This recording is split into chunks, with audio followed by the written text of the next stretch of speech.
Thanks. Yeah, she deserved applause. Thank you to Zhanna Tinovskaya, leader of Free Belarus.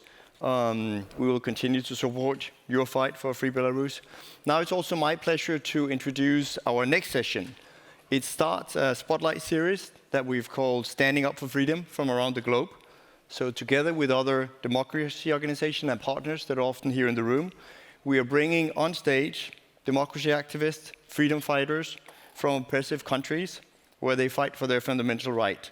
And so throughout the day, you'll hear inspiring voices and different partners introducing them. And to kick us off, I have our friend and Ben Rhodes from the Obama Foundation. He was here last year accompanying President Obama, and he will introduce our first spotlight in the Standing Up for Freedom series. So over to Ben Rhodes. Hi, I'm sorry I couldn't join you in person, and I so enjoyed coming last year to Copenhagen to see such an inspiring group of speakers. But I am very happy to be introducing an incredibly inspiring and powerful voice for democracy and human rights in Russia and around the world, my really good friend, Zhanna Nemtsova. I've come to know Zhanna over the last several years. We've collaborated on a number of things. Last year, we did a podcast together about her father's life, Another Russia, which really told the story of what's taken place in Russia over the last couple of decades through the story of her incredible father, Boris Nemtsov. And I think part of what is so motivating about Zhanna is she had an incredibly successful career that she'd begun in journalism inside of Russia. But she also always cared about the future of Russia, about democracy, about the values that her father represented as an opposition figure. And after the tragic assassination of Boris Nemtsov, she carried on his work. She carried on his work as a journalist. She carried on his work as the co-founder of the Boris Nemtsov Foundation for Freedom and the co-director of the Boris Nemtsov Academic Center for the Study of Russia at Charles University. And she carries on the work even after the horrendous invasion, full-scale invasion of Ukraine last year. Zhanna has used her voice not just to stand up for freedom inside of Russia, but to try to spotlight the war crimes and the aggression that is taking place in neighboring Ukraine, a cause that her father was also very outspoken about. Like her father, she's smart, she's funny, she's stubborn, she's charismatic. So you're going to be in very good hands, and I'm very pleased to welcome to the stage my friend, Zhanna Nemtsova.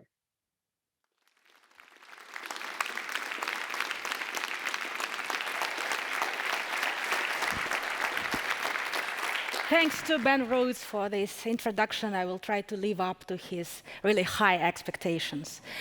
I am, as you know, a citizen of Russia, a country that has launched a criminal war against Ukraine. And I've been thinking about the reason for the Russian aggression that started in 2014 with the annexation of Crimea. The short answer is complacency. First and foremost, the complacency of millions of Russian people, disengaged from politics and focused on their private lives. They allowed Putin to keep a grip on power. They allowed Putin to kill and torture his political opponents. They praised the unlawful annexation of Crimea in 2014. And I have to admit, they support the war in Ukraine in great numbers. The complacency was also noticeable beyond Russia. Too many across the world were either deceived or afraid of provoking a nuclear power.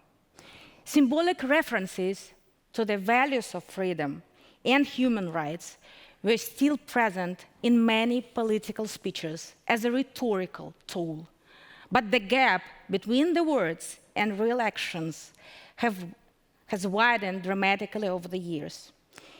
In this context, it's worth remembering who first brought the concept of values into the political discourse and when. It was 66 years ago when US President Eisenhower referred to them in a speech 4 years after Stalin's death. In Russia, disregard for human rights and the widespread perception that they are something of less importance than the market economy and technological modernization is the fundamental reason for the rise of Putinism. The feudal system, endemic corruption, and medieval aggression can easily thrive in modern settings, even with smartphones and cafes serving vegan food. This is best described, and I strongly recommend you to read this book, in the novel Day of the Oprichnik by Vladimir Sorokin, Russia's living genius. Through my work as the leader of the Boris Nemtsov Foundation, I'm promoting this simple thought. We should practice what we preach. Otherwise, dictators like Putin and other autocratic leaders are taking advantage, and people in democratic countries are losing trust in their respective governments and governance systems. As a foundation, we are focused mainly on education and humanities and support for the free press, the two areas that contribute to what my father called enlightenment. Russia is also a hostile power because of its historical path of development. The era of enlightenment, a period in history that led to the creation of what we know as European values, almost bypassed the Russian Empire. One might think of education as a low priority for now, and I would partly agree. However, in the long run, only democratic education, both for a new generation of leaders as well as citizens, can guarantee the sustainability of democratic institutions. And this, in turn, can ensure peace. So we should start thinking and taking the first steps now. Bringing about change and fighting for the values of freedom are closely tied with courage. Boris Nemtsov made the ultimate sacrifice for his principled position and, in particular, for his support for Ukraine. I once asked my grandma, my father's mother, who is still alive at 95, if this sacrifice was in vain. She gave it some thought, and then she said, "If he hadn't been my son, I wouldn't have believed it was in vain." The Nemtsov Foundation awards a prize for courage annually. Last year, the recipient was the President of Ukraine, Volodymyr Zelensky. In the first days of the invasion, Ukrainians were appalled by the complacency of Russians who didn't take to the streets en masse on the 24th of February 2022 and later. Since then, voicing anti-war positions has been criminalized in Russia, and hundreds of criminal cases have been initiated, including against ordinary people. Individual protest, which requires more courage than participating in a group protest, is not seen, and the destinies of those unknown people with no connections or public record are left in obscurity. But they exist, and they are sentenced to long prison terms. And now, I want to read the quotes of final words presented in court by two political prisoners. I want their voices to be heard here.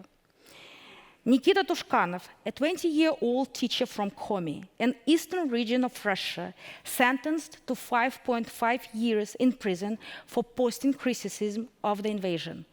And this is his quote: "Only the dead and injured know the truth about war.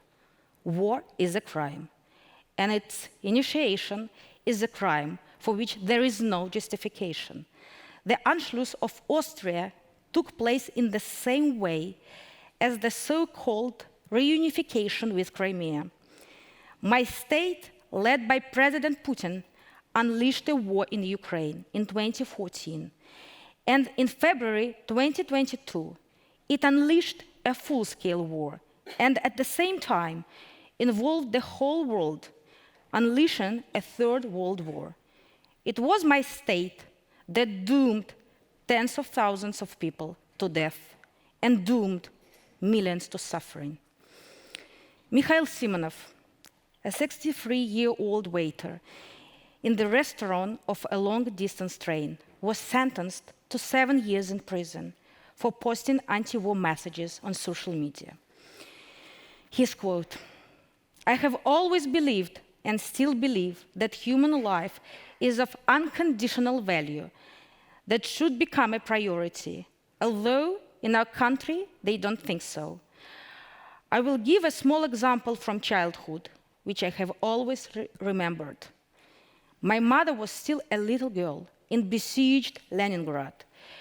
She told me how she carried her parents, who had already died, on a sled along the frozen Neva River in order to bury them, how she later survived the terrible Great Patriotic World War and hoped that this war was the last war. Such words are still spinning in my head from a song or something. My dear, if there was no war, Mom said so too. What is happening in the world? That people are dying, a large number of people, and human life should be a priority. And finally, I want to say a few words without any notes, because I was listening to the panel. I was listening to Alexandra and Daria speaking about the atrocities happening in Ukraine, committed by the Russian troops, and about deportations of Ukrainian children to Russia. And as a citizen of Russia, I have to say that I'm absolutely ashamed, and I feel the pain for Ukraine. And though I have never supported Putin, my father was killed because of his criticism towards Putin, I still feel not only responsibility, but also guilt. And that's why I hope that Ukraine will win very soon. Thank you.